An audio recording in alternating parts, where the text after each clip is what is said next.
نحمدہ ونصلی علی رسولہ الکریم اما بعد فاعوذ باللہ من الشیطان الرجیم بسم اللہ الرحمن الرحیم قال اللہ تبارک و تعالی یا ایھا الذین آمنوا اتقوا اللہ وکونوا مع الصادقین وقال تعالی هو الذی ارسل رسولہ بالہدی ودین الحق لیظہرہ علی الدین کلہ وکفی باللہ شہیدا وقال النبی صلی اللہ علیہ وسلم کانت بنو اسرائیل تسوسهم الانبیاء کلما ہلک نبی خلفہ نبی آخر الا لا نبی بعدی سیکون خلفاء فیکثرون وقال النبی صلی اللہ علیہ وسلم لا تزال طائفة من امتی قائمین علی الحق لا یضرهم من خالفهم صدق اللہ مولانا العظیم وصدق رسولہ النبی الکریم۔ معزز دوستو، دین اسلام اپنی اجتماعیت کے ساتھ اپنے غلبے کے تقاضے کو پورا کرنے کا حکم دیتا ہے۔ جماعت کی اجتماعیت وہی دین کے غلبے کے لیے لازمی اور ضروری ہے۔ گزشتہ جمعے میں یہ بات پوری وضاحت کے ساتھ بیان کی گئی تھی کہ محرم کے مہینے میں مسلمان جماعت کے افتراق و انتشار پر زیادہ توجہ دی جاتی ہے، اس کے بجائے جماعت صحابہ کے اجتماعی کردار کو سامنے رکھنے کی ضرورت، اور صحابہ اکرام کی یہ اجتماعیت پوری کی پوری جماعت دین کے غلبے کی جد و جہد کے لیے کردار ادا کرتی رہی ہے۔ افراد کی اہمیت نہیں، افراد اجتماعیت کا حصہ بن کر کردار ادا کرتے ہیں۔ کسی بھی فرد کو، خواہ وہ صحابی ہو، تابعین میں سے ہو، اولیاء اللہ میں سے ہو، جماعت سے کاٹ کر پیش کرنا یہ اجتماعیت کی بنیادی روح کے خلاف ہے۔ جماعت نے اجتماعی طور پر کردار ادا کیا، افراد کے مزاج کے اختلاف سے جماعت کی اجتماعیت نہیں ٹوٹتی، مزاجوں کا اختلاف رہتا ہے، لیکن ہر ایک اپنے مزاج کے ساتھ حمیت اسلامی، دین کی غیرت اور دین کے غلبے کے لیے جد و جہد اور کوشش کرنے والا ہے۔ ہر ایک نے اپنے اپنے مزاج کے مطابق جد و جہد اور کوشش کی ہے۔ اس لیے کہ رسول اللہ صلی اللہ علیہ وسلم دنیا میں دین حق کے غلبے کے لیے آئے ہیں۔ اگر یہ نظریہ ہمارا واضح ہو جائے کہ آپ صلی اللہ علیہ وسلم کی بعثت کا مقصد ادیان باطلہ، کفر، ظلم اور طاغوت کا مقابلہ کرنا تھا، اس آیت مبارکہ میں جو بھی خطبے میں تلاوت کی ہے، اللہ پاک نے واضح کر دیا ہے کہ ہم نے اپنے رسول صلی اللہ علیہ وسلم کو اس لیے بھیجا ہے کہ وہ دین حق کو دین باطل پر غالب کریں، لیظہرہ علی الدین کلہ۔ دین اسلام کی اجتماعیت کا ٹارگٹ ظلم کا نظام ہے۔ یہ بات بھی اچھی طرح سمجھنی چاہیے کہ کفر کے بھی افراد پیش نظر نہیں ہیں، وہاں بھی ان کی انفرادی بات نہیں ہے، ان کی وہ اجتماعی طاقت جو کفر کی اجتماعیت کے ذریعے سے دین حق کا راستہ روکتی ہے۔ انسانیت کے ترقی کے راستے میں رکاوٹ بنتی ہے، اس اجتماعیت کا توڑنا مقصود ہے۔ کسی ایک فرد کے خلاف کارروائی نہیں، افراد اپنی اجتماعیت کو توڑ کر غیر مسلم رہتے ہوئے، کافر رہتے ہوئے ایک مسلمان ریاست اور اجتماعیت میں امن کی زندگی بسر کر سکتے ہیں، ان کی جان کو کوئی خطرہ لاحق نہیں ہے۔ افراد کی انفرادیت، اگر وہ انفرادی حیثیت میں مغلوبیت کی حالت میں کفر و شرک، ظلم کے نظام کی مغلوبیت قبول کرتے ہوئے دین اسلام کے عدل و انصاف کے نظام کو قبول کرتے ہیں، تو اپنے عقیدے پر رہیں، عقیدے کا کوئی مسئلہ نہیں ہے، عقیدے کی بنیاد پر کوئی لڑائی نہیں ہے۔ جب کافر اپنے کفر پر رہتے ہوئے مسلمان ریاست میں رہ سکتا ہے، اللہ پاک نے اعلان کر دیا وَإِنْ أَحَدٌ مِّنَ الْمُشْرِكِينَ اسْتَجَارَكَ فَأَجِرْهُ، کوئی مشرک تم سے امن مانگے تو اسے امن دے دو۔ امن دینے کا حکم دیا، البتہ جزیرۃ العرب سے باہر نکال کر، اس کے دائرے سے باہر رہ کر جہاں بھی رہیں، حرمین شریفین کے دائرے میں داخل نہیں ہو سکتے، باقی جگہوں پر جہاں بھی رہے۔ تو اگر ایک کافر اپنے غلط نظام کو توڑ کر انفرادی حیثیت میں کفر پہ رہتے ہوئے مسلمان ریاست میں، حکومت میں رہ سکتا ہے، تو صحابہ کرام کے باہمی مزاجی اختلاف، جو مزاج کے طبعی تقاضے کے تحت ان میں ایسا جنگ و جدل کا دائرہ قائم کرنا، فتوے لگانا، افتراق پیدا کرنا، کفر کا بازار گرم کرنا، یہ قطعی طور پر غلط ہے۔ صحابہ کی اجتماعیت نے اجتماعی طور پر دین کے غلبے کا ہدف پورا کیا ہے، وہ ائمہ اہل بیت ہوں یا صحابہ اکرام کی وہ اولو العزم اجتماعیت ہو جو حضرت امیر معاویہ رضی اللہ تعالیٰ عنہ کی قیادت میں کردار ادا کرنے والی ہے۔ ابو بکر صدیق، عمر فاروق، عثمان غنی تو وہ ہیں کہ جن کی اتباع ان دونوں جماعتوں نے کی ہے۔ اب اسی اجتماعیت میں ہر فرد نے اپنی حمیت دینی کے تحت جماعت کے اجتماعی مقاصد کو پورا کیا ہے۔ شریعت، طریقت اور سیاست کی اجتماعیت برقرار رکھی ہے، دین کے غلبے کے لیے کام کیا ہے۔ جب سے اس بر عظیم پاک و ہند میں زوال پیدا ہوا ہے، غلامی مسلط ہوئی ہے، تو ہمارے ذہنوں میں انفرادیت کے جراثیم ایسے داخل کر دیے گئے کہ اپنے اپنے بزرگ پر قبضہ کر کے اس کی بنیاد پر باقیوں کو دائرہ اسلام سے خارج کرنے، فتوے لگانے، جھگڑے پیدا کرنے، جلوس نکالنے کا مرض لاحق ہو گیا۔ اور یہ انگریز سامراج کی اس بر عظیم پاک و ہند میں سیاست رہی کہ وہ افتراق و انتشار پیدا کر کے حکمرانی قائم کرتا رہا ہے۔ ڈیوائڈ اینڈ رول کی سیاست کا یہ لازمی شاخسانہ ہے کہ یہ افتراق و انتشار پیدا کیا گیا۔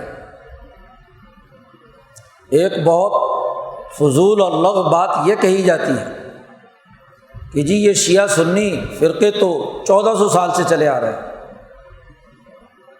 اختلاف رائے چلا آ رہا ہے، لیکن اس کی بنیاد پر لڑائی جھگڑے کبھی انسانی تاریخ میں ہوئے ہوں ایسا نہیں ہے۔ مسلمان جماعت کی 1400 سال کی تاریخ میں اس طرح کے جھگڑے کہ جس سے سوسائٹی میں افتراق و انتشار جنم لے، امن و امان کا مسئلہ پیدا ہو، کبھی نہیں ہوا۔ یہ تو انگریز سامراج کے تسلط کے زمانے میں ہوا۔ 1905 میں جب لکھنؤ میں پہلا فساد کرایا گیا، وہاں کے ڈپٹی کمشنر نے، وہاں کی ریاستی انتظامی طاقتوں اور قوتوں نے پچھلا 150 سال، تقریباً 125 سال یہ جھگڑے کا دورانیہ ہے جس میں امن و امان کے مسائل پیدا ہوئے۔ ورنہ مسلمان معاشروں میں بہت سے فرقے گزرے ہیں، علمی مکالمہ ہر جگہ پر رہا ہے، دلائل، بات چیت، سمجھنے سمجھانے کے لیے مباحثے، مکالمے، اور وہ ہر معاشرے کی صحت مندانہ سرگرمی کہ معاشرے کی اجتماعیت میں اپنی اپنی رائے رکھنا دینا۔ آراء مختلف رہی ہیں، مباحثے مکالمے ہوئے ہیں، لیکن جھگڑا، ایسا جھگڑا کہ ریاستوں میں انتشار پیدا ہو، کفر کے مقابلے میں مسلمانوں کی اجتماعیت کو نقصان پہنچے، طاغوت کے مقابلے میں کوئی جدوجہد اور کوشش میں رخنہ اندازی ہو، کبھی نہیں ہوا۔ یہ غلامی کے دور کی پیداوار ہے، سامراج کے تسلط کا زمانہ ہے۔ پوری 1400 سال کی تاریخ اس پر گواہ ہے۔ یہ جو آج چن چن کر تاریخ مسخ کر کے دونوں فرقوں کے انتہا پسند متشدد لوگ ایک دوسرے کے خلاف طرح طرح کی لا یعنی باتیں نکالتے ہیں، وہ ان کے کسی فضول لغو آدمی نے کہیں ہو تو الگ بات ہے، لیکن سنجیدہ علماء میں کبھی یہ باتیں نہیں رہی۔ مکالمہ رہا ہے، بات چیت رہی ہے، رائے رہی ہے ایک دائرے کے اندر، اور لڑائی جھگڑے کا تو سوال ہی پیدا نہیں ہوتا۔ کفر اور ظلم کے مقابلے میں مسلمان اجتماعیت اپنی پوری طاقت اور قوت کے ساتھ برسر پیکار رہی ہے۔ تمام بڑے بزرگوں نے اس چیز کو پیش نظر رکھا ہے۔ انتہا پسند ہر گروہ میں ہوتے ہیں، ان کے خلاف انہی علماء نے جدوجہد اور کوشش کی ہے، دلائل سے بات واضح کی ہے۔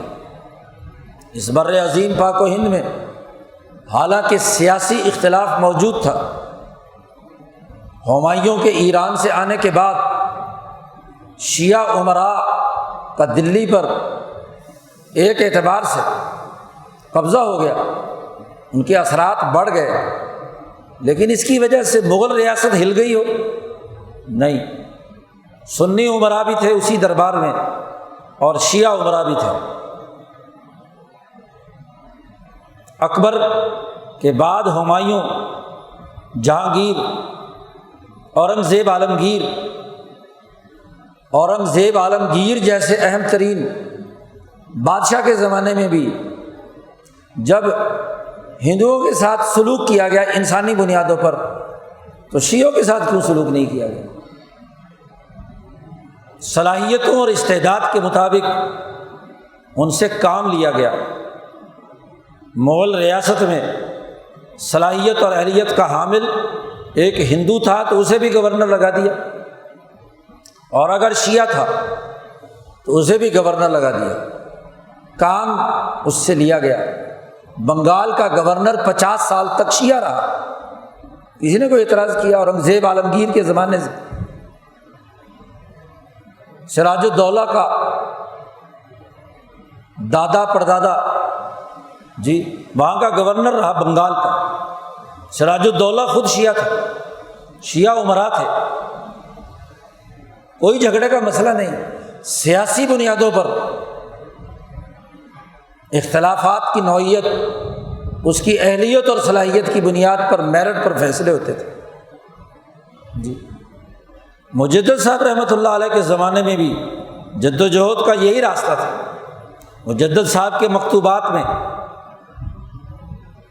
صحابہ کی اجتماعیت کو واضح کیا گیا، اور جو علمی طور پر مکالمے تھے وہ ہوئے۔ اس کو اگر کوئی فرقہ واریت کی نظر سے دیکھتا ہے تو غلط ہے۔ امام شاہ ولی اللہ دہلوی نے ازالۃ الخفا لکھی تو خلفاء کی اجتماعیت اس کو واضح کیا، جیسے باقی خلفاء راشدین کی سیرت بیان کی، حضرت علی رضی اللہ تعالیٰ عنہ کے حوالے سے اپنی گفتگو فرمائی، خلفاء راشدین میں ان پر بحث کی۔ بلکہ امام شاہ ولی اللہ جو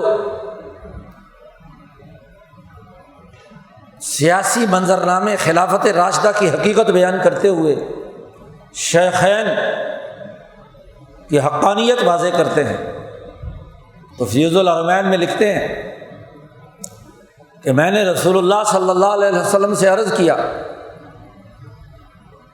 خواب میں کہ میری طبی مناسبت روحانی سلسلے اور تصوف کے تناظر میں ائمہ اہل بیت کے ساتھ میرے دل میں حضرت علی کی محبت زیادہ ہے۔ تو حضور نے فرمایا ٹھیک ہے، علی کی محبت ہے، لیکن افضل ابو بکر اور عمر کو سمجھو۔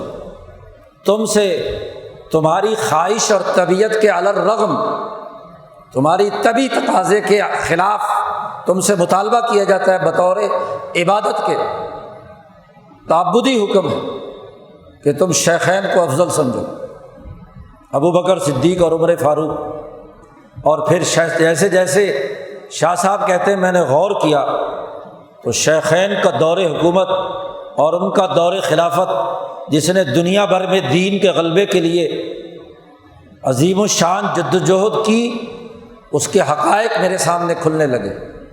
اسی کی بنیاد پر یہ کتاب تحریر فرمائی، خلافت کی حقیقت واضح کی، دین کے غلبے کا نظام قائم کیا۔ اور جب نبی اکرم صلی اللہ علیہ وسلم کی تربیت یافتہ جماعت دنیا سے چلی گئی، حضرت عثمان کی شہادت سے پہلے، تو پھر حضرت علی المرتضیٰ نے جیسے نئی جماعت اگلے دور کے انقلابی تقاضوں کے لیے پیدا کی، اس سے حضرت علی کا کردار، ائمہ اہل بیت کا کردار روشن ہو کر سامنے آیا۔ تو ان بزرگوں نے جماعت کی اجتماعیت کو ہمیشہ اہمیت دی۔ حضرت شاہ عبدالعزیز دہلوی رحمۃ اللہ علیہ فرماتے ہیں کہ خواب میں حضرت علی کرم اللہ وجہہ کی زیارت ہوئی۔ ملفوظات عزیزی میں حضرت نے تفصیلی قصہ بیان کیا ہے۔ امام انقلاب مولانا عبید اللہ سندھی نے وہ پورا قصہ تمہید میں نقل کیا ہے۔ بہت سے فقہی سوالات حضرت شاہ عبدالعزیز صاحب کہتے ہیں میں نے حضرت علی سے پوچھے۔ ایک یہ مسئلہ بھی پوچھا کہ آپ کا دیگر صحابہ سے جو اختلاف ہوا تھا اس کی نوعیت کیا ہے؟ حضرت علی نے فرمایا کہ ہماری برادرانہ اختلافات تھے، جیسے بھائیوں میں آپس میں مزاجوں کا اختلاف ہوتا ہے، اور وہ ہر گھر ہر خاندان میں ہوتا ہے۔ برادرانہ رنجشیں اور اختلافات تھے، لیکن لوگوں نے اس کو بڑھا چڑھا کر غلو پیدا کر کے فرقہ واریت کی انتہا تک پہنچا دیا۔ یہ ہمارا منشا نہیں ہے۔ ہم آپس میں بھائی اور بھائیوں میں جھگڑے اختلاف ہوتے ہیں، امتیوں کو کیا اختیار ہے کہ بھائیوں کے جھگڑوں میں فیصلہ کرنے بیٹھیں کہ فلاں بھائی صحیح تھا اور فلاں غلط تھا۔ دونوں نے اپنے اپنی رائے کے مطابق کردار ادا کیا، اور دونوں نے دین کے غلبے کے لیے اجتماعی طور پر جدوجہد اور کوشش کی۔ امت کے لیے تو یہی ہے، باپ میں اور چچا میں لڑائی ہو جائے، بھائیوں میں اختلاف ہو جائے، بڑوں میں، تو ابھی کل تک جب ہمارا معاشرہ درست تھا اولاد کو دخل دینے کی اجازت نہیں ہوتی تھی کہ بڑوں کی لڑائی میں تمہارا کوئی عمل نہیں ہے۔ اسی طرح تم احترام کرو گے اپنے چچا کا بھی، تایا کا بھی۔ یہ تو آج کے دور کا فتنہ ہے، لڑائی ہو جائے تو سب سے پہلے بچوں کے دماغوں کو مسموم کرتے ہیں تیرا تایا ایسا ہے، تیرا چچا ایسا ہے، تیرے پھوپھی ایسی، تیری خالہ ایسی ہے۔ یہ غلامی کے زمانے کے اثرات ہیں، ورنہ انسانی تاریخ میں اس طرح کے اختلافات یہ انسانیت کا حصہ ہے، اس کی اجتماعیت کا حصہ ہے۔ اس کو جھگڑے کا باعث بنا لینا یہ سامراجی حربہ ہے۔ ہمارے بزرگوں نے خاص طور پر اس بر عظیم پاک و ہند میں جب انگریز سامراج نے یہ شیعہ سنی جھگڑے کھڑے کر کے اپنے ظلم کے نظام کی سیارات مضبوط کرنے کا کام کیا تو اس کی مزاحمت کی، اس کی مخالفت کی، اس کے مقابلے میں جدوجہد اور کوشش کی، کردار ادا کیا۔ شیخ الاسلام مولانا سید حسین احمد مدنی رحمۃ اللہ علیہ اپنی سوانح حیات میں لکھتے ہیں، نقش حیات میں،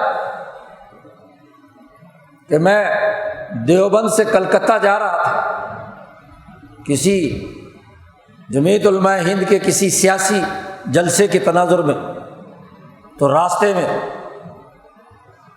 شاہجہان پور کے اسٹیشن پر اسٹیشن ماسٹر سمیت معززین سنی اور شیعہ رہنما کھڑے ہوئے تھے۔ انہوں نے گاڑی روک لی، انہوں نے کہا کہ آپ اتریے، اگلا سفر منسوخ کیجیے، اگلے وقت کی جو گاڑی ہے اس میں آپ چلے جائیے۔ حضرت نے فرمایا کہ مجھے تو وہاں ضروری پہنچنا ہے، میرا وقت مقرر ہے جلسے کا۔ تو معززین نے کہا کہ بات یہ ہے کہ شہر میں شیعہ سنی جھگڑا عروج پر ہے، کوئی مناظرے بازی کا ماحول گرم، اسٹیج جم چکا ہے، آج کے دن فرقہ وارانہ دونوں طرف سے مناظر موجود ہیں، اور خطرہ یہ کہ تصادم ہو، لڑائی جھگڑا ہو تو بہت بڑا نقصان ہوگا۔ آپ ہی واحد آدمی ہیں جو اس پورے جھگڑے کو نمٹا سکتے ہیں، تو آپ اپنا اگلا سفر منسوخ کیجیے، آپ شہر چلیے۔ لوگوں نے مجبور کیا تو حضرت مدنی رحمۃ اللہ علیہ کہتے ہیں میں اترا، ان کے ساتھ چلا گیا۔ شہر میں بڑی کشیدگی، جھگڑے، منافرت، ایک دوسرے کو قتل کی دھمکیاں، پورے عروج پر جھگڑا ہے۔ سنی بھی اشتعال میں ہے اور شیعہ بھی۔ حضرت مدنی رحمۃ اللہ علیہ فرماتے ہیں معاملہ ایک اور بھی تھا کہ سنیوں کی طرف سے جو مناظر بن کر آئے وہ ہمارے ایک بزرگ تھے دیوبند کے، مظاہر العلوم سہارنپور کے سرپرست، میرے بھی بزرگ تھے۔ اب ان سے براہ راست جا کر بات کرنا بڑا مسئلہ تھا، لیکن میں نے اللہ سے دعا مانگی کہ اے اللہ اس مسئلے کو حل کرا دے، جھگڑا ختم ہو۔ تو حضرت سیدھے پہلے شیعوں کے اسٹیج پر پہنچے جہاں مناظر تقریریں کر رہے تھے۔ مجمع تو شیعہ سنی دونوں درمیان میں، دونوں طرف اسٹیج لگے ہوئے ہیں۔ حضرت وہاں پہنچے، حضرت نے ہاتھ جوڑے عوام کے سامنے کہ یہ وقت لڑائی جھگڑے کا نہیں ہے، اس وقت تم غلام ہو۔ انگریز جب قتل کرتا ہے تو یہ نہیں دیکھتا کہ تم میں سنی کون ہے اور شیعہ کون ہے، وہ تو یہ بھی نہیں دیکھتا کہ تم میں سے مسلمان کون ہے اور ہندو کون ہے، وہ تو دیکھتا ہے ہندوستانی ہے، اس دھرتی کا رہنے والا ہے۔ تو وہ گورا تو تمہیں اڑا دیتا ہے۔ تحریک آزادی عروج پر ہے، حکومت کی چونیں ہل رہی ہیں۔ آزادی کی اس تحریک کے موقع پر یہ جھگڑا کھڑا کرنا یہ غلط۔ ہمیں تو اس وقت ضروری ہے آزادی اور حریت کے لیے کہ نہ صرف شیعہ سنی متحد ہو بلکہ ہندو مسلم بھی متحد ہو، یہاں کے تمام حریت پسند اپنی آزادی کی جدوجہد میں انگریز سامراج کے مقابلے پر آئے۔ اور میں سنیوں کی طرف سے معافی مانگتا ہوں، معذرت کرتا ہوں، اس لیے مہربانی کرو اس مناظرے کو ختم کرو۔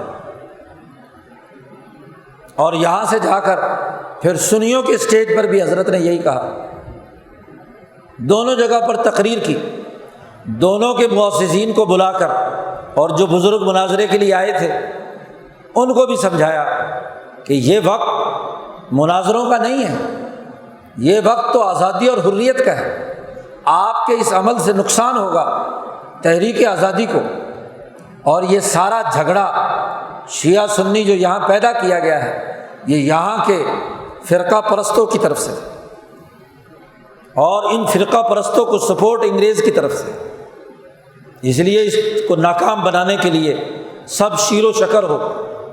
تو مناظرہ منسوخ ہوا، شہر میں امن و امان قائم ہوا، ہاں جی، آپس میں ان کا معاملہ اور معانقہ کرایا، تو تب جا کر مسئلہ ٹھنڈا ہوا اور حضرت دوسری گاڑی سے آگے کلکتہ کے لیے روانہ ہوئے۔ یہ ان بزرگوں کا کردار رہا ہے کہ اجتماعیت کو کسی بھی حالت میں نظر انداز نہ کیا جائے، فرقہ واریت کی حوصلہ شکنی کی جائے۔ یہ جلسے جلوسوں کے لائسنس سب سے پہلے شیعہ اور سنیوں کو انگریز سامراج نے دیے، ورنہ ہر آدمی اپنی اپنی عبادت گاہ میں جو مرضی کرے۔ خود شیعہ علماء کے ہاں بھی حضرت حسین رضی اللہ تعالیٰ عنہ کی اس شہادت پر 10 محرم کا جو معمول رہا ہے قدیم تمام علماء کا، وہ جیسے کسی بزرگ کی یاد میں لوگ کمرہ بند کر کے جمع ہوتے تھے، اور حضرت حسین کی یاد میں ان کی جدوجہد، صحابہ کی جدوجہد، دین کے غلبے کی جدوجہد یاد کر کے روتے تھے۔ بس اتنا سا ماتم تھا، سر پیٹنا، مار دھاڑ کرنا، سینہ کو بھی کرنا، یہ تو حضور صلی اللہ علیہ وسلم نے منع فرمایا۔ شیعوں کی تمام کتابوں میں لکھا ہوا ہے یہ بات کہ ماتم اس طریقے سے کرنا کہ جو اذیت پہنچانے کا معاملہ ہو یہ ناجائز ہے۔ خود نبی اکرم صلی اللہ علیہ وسلم نے فرمایا کہ جب کوئی آدمی مردے پر اس طریقے سے نوحہ کرتا ہے، روتا پیٹتا ماتم کرتا ہے، تو اس مردے کو اذیت پہنچتی ہے۔ تو کبھی سچے علماء نے یہ کام نہیں کیا، اور یہ سنی صوفیاء اور علماء کے ہاں بھی رہا کہ اپنے کسی بزرگ کی وفات کے زمانے میں اس دن جمع ہو کر اس بزرگ کے اقوال یاد کرتے تھے، ان کی تقریریں اور خطابات سنتے تھے، بس اس سے زیادہ کچھ نہیں۔ یہ انہیں سڑکوں پر نکال کر لائسنس دیے گئے، شیعوں کو لائسنس دیا کہ امام حسین کی یاد میں جلوس نکالو۔ 1905 سے پہلے جلوس اس بر عظیم پاک و ہند میں حضرت حسین پر کبھی نہیں نکلا۔ مصر کا ایک وہ حکمران جس کی حکمرانی کو لوگ نہیں مانتے تھے، اس نے ایک دفعہ صرف جلوس نکالا اور اگلے سال وہ بھی بند ہو گیا۔ یہ جلسے جلوس کہاں سے تھے؟ اور پھر جب شیعوں کے اس عمل پر سنیوں نے اعتراض کیا تو ان کو کہا لو بھی تم بھی جلوس کا لائسنس لے لو، دفاع صحابہ کا جلوس تم نکالا کرو، تم دفاع صحابہ کے نام پر جلوس کا لائسنس لے لو، تم امام حسین کے نام پر جلوس کا لائسنس لے لو۔ اور جان بوجھ کر جلوس کے راستے وہ منتخب کیے گئے کہ شیعوں کے لیے جو سنیوں کے علاقے سے گزرتے ہیں تاکہ جھگڑا ہو، اور وہاں کسی سنی کو پیسے دے کے اس پہ پتھراؤ کرو، جھگڑا کھڑا ہو گیا۔ اور دفاع صحابہ کی ریلی کے لیے جو لائسنس دیا گیا وہ شیعوں کے علاقے سے دیا گیا، اور کسی شیعہ کو کھڑا کر کے وہاں پتھراؤ کر دو تو جھگڑا ہو گیا کہ جی دیکھو انہوں نے صحابہ کی توہین کی ہے۔ پھر اس سے بھی مسئلہ حل نہیں ہوا اور سچے علماء نے اس کی مزاحمت کی تو تبرہ کرنے کے لیے کرائے کے مولوی دونوں طرف سے مل گئے۔ جی کوئی ادھر سے تبرہ کے نام پر لا یعنی گفتگو کرتا ہے، کوئی ادھر سے تبرہ کے نام پر فضول اور لغو باتیں کرتا تھا کہ جھگڑا پیدا ہو۔ یہ ڈیوائڈ اینڈ رول کی سیاست ہمیشہ انگریز سامراج نے اس خطے میں پیدا کیا۔ دنیا کے کسی ملک میں اس طرح کے جلوس اور جھگڑے نہیں ہوتے، ایران میں بھی نہیں ہوتے۔ قومیں جب غلام ہوتی ہیں تو غلامی کے زمانے میں ان کی اپنی اصل تعلیمات پس پش چلی جاتی ہیں۔ یہاں تو مقابلے کی ضرورت تھی طاغوت کی، یہاں تو مقابلے کی ضرورت تھی آزادی اور حریت کی، یہاں تو ضرورت تھی اپنی اجتماعیت کے ساتھ اپنا سسٹم درست کرنے کی۔ جی انگریز سامراج سے آزادی تو ہم نے اس لیے حاصل کی تھی، سب نے مل کر، شیعہ بھی تھے سنی بھی تھے، سب نے مل کر ہندو بھی تھے، سکھ بھی تھے، یہاں کے اس خطے کے حریت پسند تمام لوگ تھے جنہوں نے آزادی کی جنگ لڑی۔ تو کیا اس لیے کہ وہی انگریز کے زمانے کا ڈیوائڈ اینڈ رول کا سیاسی نظام جاری رہے؟ بدقسمتی یہ کہ یہاں جو کالے انگریز مسلط ہیں سیاست میں، بیوروکریسی میں، سیکورٹی کے نام پر یہی فتنہ انگیزی پیدا کرتے ہیں۔ انہوں نے یہ حرکتیں کی ہیں۔ اس پاکستان کے اندر بھی 1951-52 میں دین اسلام کے نفاذ کے لیے جب یہاں کے حکمرانوں نے کہا کہ بھائی ہم کون سا اسلام نافذ کریں، جب یہاں کے علماء نے کہا کہ اسلام نافذ کرو، ملک اسلام کے لیے لیا تھا، تو گورنر جنرل غلام محمد جیسے سامراجی ایجنٹوں نے کہا کہ کون سا اسلام نافذ کریں بھائی، ایک شیعہ اسلام ہے، ایک سنی اسلام ہے، ایک دیوبندی اسلام ہے، ایک بریلوی اسلام ہے، تمہارے تو جھگڑے ہی نہیں نمٹتے، تم فیصلہ کر کے بتاؤ کہ کون سا اسلام نافذ کریں۔ تو 31 علماء جمع ہوئے جس میں دیوبندی، بریلوی، اہل حدیث، شیعہ، مودودی، سب لوگ جمع ہوئے اور سب نے متفقہ طور پر بنیادی نکات پیش کیے، 21 نکات کہ یہ متفقہ ہے، سب شیعہ سنی کے متفقہ ہیں، اس کی بنیاد پر ملک کا نظام بناؤ، سسٹم بناؤ، کوئی جھگڑا نہیں ہے۔ شیعہ علماء بیٹھے ہوئے وہاں، وہ ساتھ شامل ہے۔ یہ مولانا مظہر علی اظہر جو مجلس احرار اسلام، جو سنی شیعہ تمام کی جماعت، جس کا صدر عطا اللہ شاہ بخاری، مولانا حبیب الرحمن لدھیانوی، چودھری افضل حق، اور جس کا سیکرٹری جنرل 20 سال تک شیعہ عالم مولانا مظہر علی اظہر رہے، کوئی جھگڑا نہیں ہوا۔ عین کراروی، علی غضنفر کراروی اسی 21 نکات بنانے والی جماعت کی اجتماعیت کا حصہ، شیعہ ساتھ بیٹھے، اجتماعیت کے ساتھ وہ 21 نکات پیش کیے، لیکن حکمران ان کے کانوں پہ جوں نہیں رینگی، کیونکہ مفادات ان کے تھے، وہ اسلام نافذ نہیں کرنا چاہتے۔ ریاست سامراجی اصولوں پر، انگریز کے بنائے ہوئے نظام پر، 1935 کے انڈیا ایکٹ کے تحت ملک کا سسٹم سامراجی بنیادوں پر چلانا چاہتے ہیں۔ پھر ختم نبوت کا مسئلہ ہوا تو شیعہ سنی سب نے متفقہ طور پر قرارداد پیش کی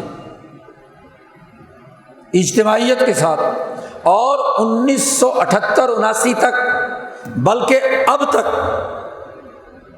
قادیانیوں کے خلاف جو ربوہ میں کانفرنس ہوتی، اس میں شیعہ بھی آتے، سنی بھی آتے اور متفقہ طور پر اپنی رائے قائم کرتے، لیکن جب یہاں کے سسٹم کو ایرانی انقلاب کا راستہ روکنے کے لیے امریکہ کی شہ پر سعودی عرب کے ریالوں سے جھگڑا کھڑا کرنا پڑا، تو یہ جھگڑا کھڑا کر دیا شیعوں کے خلاف۔ پہلے سامراجی طور پر ایرانی انقلاب کے دشمنوں کو جو شیعہ ہی تھے ان کے ذریعے سے جلوس نکلوا کر اسلام آباد کا محاصرہ کروایا، پورے ملک میں تحریک چلائی گئی کہ پاکستان میں فقہ جعفری نافذ کی جائے، 2، 3، 4، 5% شیعہ اور اہل سنت کے ملک کے اندر فقہ جعفریہ کے نفاذ کی بات کرنا، جہاں فقہ حنفی غالب ہے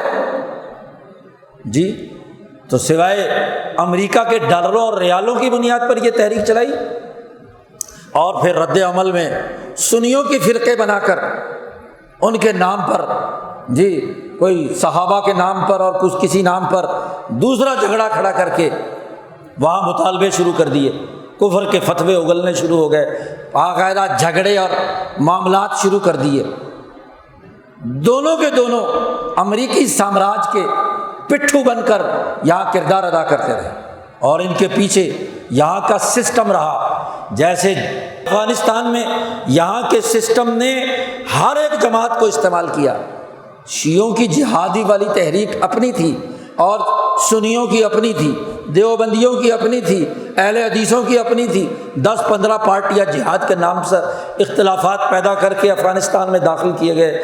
ایسے ہی ایرانی انقلاب کو جو امریکہ کے خلاف آیا تھا، طاغوت کے خلاف آیا تھا، اس کو روکنے کے لیے شیعہ سنی جھگڑے کو یہاں پروان چڑھایا گیا، ورنہ 1978 سے پہلے اسی مسجد میں سنی بھی مثلا نماز پڑھ رہا ہے، اسی مسجد میں شیعہ بھی پڑھ رہا ہے۔ چلے جاؤ، ابھی بھی ڈیرہ اسماعیل خان کی مرکزی جامع مسجد کلام میں آج بھی شیعہ وہاں نماز پڑھتا ہے، کوئی جھگڑا نہیں تھا، اپنے اپنے مسلک کے مطابق پڑھ رہے ہیں۔ لیکن یہاں باقاعدہ محاذ گرم کیا گیا، افتراق و انتشار پیدا کیا گیا، لڑائی جھگڑا، یہاں کے سسٹم کی ضرورت تھی، یہاں کے اعلی کار دونوں طرف کے مولوی وہ جھگڑے پیدا کرتے، اور جب سامراج کو ضرورت پیش آتی اپنا سیفٹی کے لیے تو پھر ملی یکجہتی کونسل بھی بنا دی گئی، وہاں شیعہ سنی اکٹھے کر کے لیڈر تو اکٹھے کھا پی رہے ہیں اور نوجوانوں کو بھڑکا کر ان کی گردنوں پر اپنے مفادات اٹھا رہے ہیں، وہاں اکٹھے، وہاں تو ساجد نقوی کے پیچھے سارے نماز پڑھ رہے ہیں، وہاں تو سمیع الحق کے پیچھے سارے نماز پڑھ رہے ہیں، وہاں تو قاضی حسین احمد کے پیچھے نماز پڑھتے رہے، اور باہر نکلے تو زبانیں آگ نکالتی ہیں، کفر اور شرک کے فتوے لگائے جاتے ہیں، ایک دوسرے کی گردنیں اڑائی جاتی ہیں۔ حقیقت یہ ہے کہ آج مسلمانوں کا دشمن سامراج، طاغوت، سرمایہ داری نظام، وہ سرمایہ داری نظام جس نے اس خطے پر بدماشی پیدا کی، کفر اور شرک کے لیے، ظلم اور ستم کے لیے، انسانیت کو غلام بنانے کے لیے کردار ادا کیا، اور اس کی بنیاد پر ملکوں کی لڑائیاں پیدا کرائی گئی، فرقوں کی لڑائیاں پیدا کری گئی، نوجوانوں کی قربانی دی گئی، نوجوانوں کو شہید کرایا گیا، مفادات اپنے اٹھائے گئے۔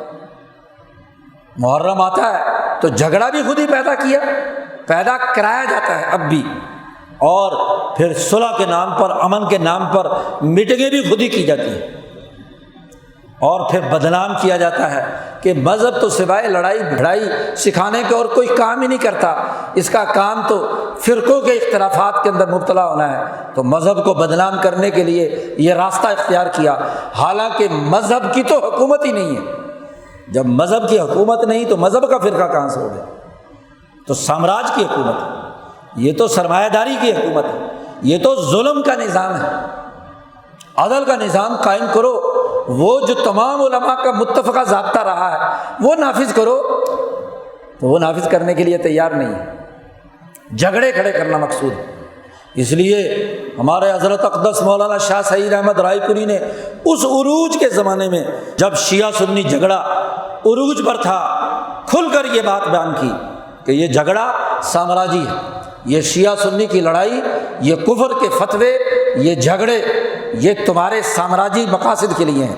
ایران عقیدے کے اعتبار سے آج سے شیعہ ہے، بڑے عرصے سے شیعہ ہے، لیکن اس نے جرأت کا مظاہرہ کر کے امریکی سامراج کے خلاف آزادی کی جنگ لڑی، طاغوت کا مقابلہ کیا، جو اس خطے کا بدماش شہنشاہ ایران امریکہ کا ایجنٹ بن کر اس پورے خلیج اور اس پورے پاکستان افغانستان کے اوپر حکمرانی کے خواب دیکھ رہا تھا، امریکہ اس کو راستے سے اٹھا کر ایک انقلاب برپا کیا ہے۔ اور اگر انہوں نے شیعہ انقلاب برپا کیا ہے تو تم سنیوں کو کون روکتا ہے کہ 90% علاقے میں تم امریکی سامراج کے خلاف سنی انقلابی لے آؤ؟ تو خطرہ تھا یہاں کی بیوروکریسی کو، یہاں کی اسٹیبلشمنٹ کو، کہ اس انقلاب کے اثرات یہاں نہ آ جائیں اور یہاں بھی دین کے نمائندے انقلاب برپا کر کے سرمایہ داری نظام کو دیس نکالا نہ دے دیں۔ تو ڈالروں اور ریالوں کی بارش کر کے جھگڑے کا میدان بنایا گیا اس خطے کو۔ یہ مذہب کا معاملہ نہیں ہے، یہ اس سسٹم کا معاملہ ہے، سامراجی نظام کا معاملہ ہے، یہ دین کا معاملہ نہیں ہے۔ ہر ہوش مند مسلمان خواہ وہ کسی فرقے کا ہو، وہ طاغوت کو اپنا ہدف سمجھتا ہے، آزادی اور حریت کے لیے کردار ادا کرتا ہے، سیاسی تقاضوں کے لیے جدوجہد اور کوشش کرتا ہے دین کے غلبے کے لیے۔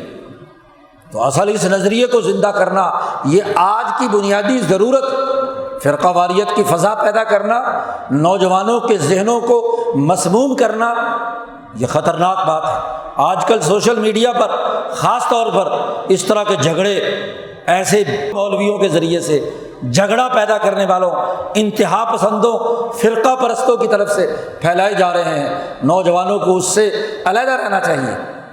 کسی واقعے کو آگے پیچھے سے کاٹ کر صحابہ کا کوئی واقعہ بیان کرنا شروع کر دیا، ائمہ اہل بیت کا کوئی قصہ آگے پیچھے سے کاٹ کر درمیان میں سے کیا ہے اپنا خود ساختہ مطلب نکالنے شروع کر دیے، تو یہ خطرناک بات ہے۔ صحابہ کی اجتماعیت کو سمجھو، ائمہ اہل بیت اور صحابہ ایک جان ہے دشمن اور کفر کے مقابلے میں۔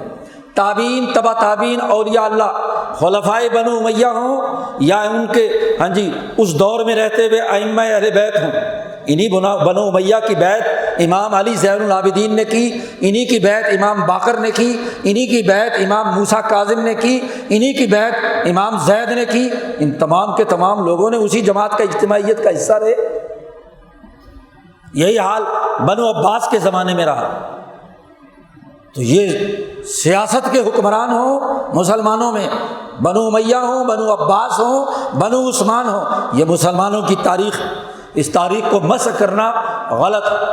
صوفیاء کا دور ہو، محدثین کا تسلسل ہو، فقہاء کا ہو، ائمہ اہل بیت کا ہو، اولیاء اللہ علماء ربانیین کا ہو، یہ ساری ایک جماعت ہے۔ تینوں شریعت، طریقت اور سیاست کی جامعیت کو لے کر یہ کردار ادا کر رہے ہیں۔ اس نظریے کو سمجھنا یہ آج کے مسلمان کی ضرورت ہے۔ اس اجتماعیت کی بنیاد پر، اس اجتماعی شعور کی بنیاد پر کردار ادا کرنا یہ آج مسلمان کی ضرورت ہے۔ فرقہ واریت سے برات کا اعلان کرنا، امن و امان کو یقینی بنانا، نظریہ اور شعور پیدا کرنا، عدم تشدد کے اصول پر اپنی اجتماعیت پیدا کرنا سامراج کے مقابلے میں، یہ آج کے دور کا تقاضا ہے۔ اللہ تعالی ہمیں اس اجتماعیت کو سمجھنے اور اس کے مطابق کردار ادا کرنے کی توفیق عطا فرمائے۔